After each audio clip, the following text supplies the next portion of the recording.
From The Story of a Bad Boy, written by Thomas Bailey Aldrich, painting by Barbara Adams.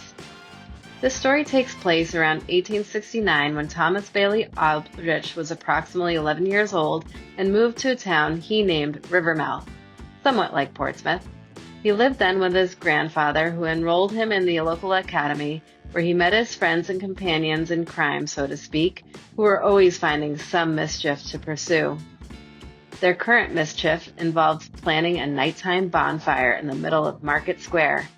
This necessitated a pyramid of barrels of tar among other wooden additions. Of course, it was also necessary for the boys to sneak out of their homes at night to do this. Thomas was no exception, but it meant climbing out of his window and landing on a large thorny rose bush.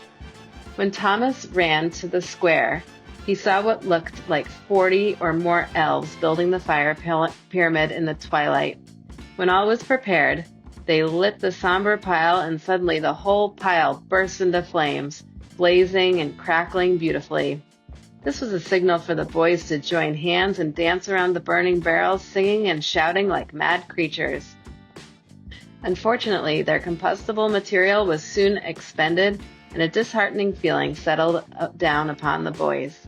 They whispered for a moment, and then glided away from the larger group and silently wended their way to a nearby alley to a tumble-down old barn owned by Ezra Wingate.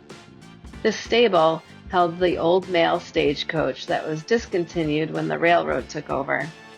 One of the boys allowed that this old cart isn't worth 25 cents, and Ezra Wingate will thank us for getting it out of his barn. With great trouble, the boys dragged the stagecoach out of the barn despite the front wheels rusted to the axle and refusing to move.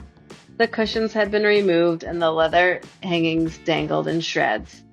With 3 boys behind and 2 in front trying to steer, they started the old coach on its last trip down the hill.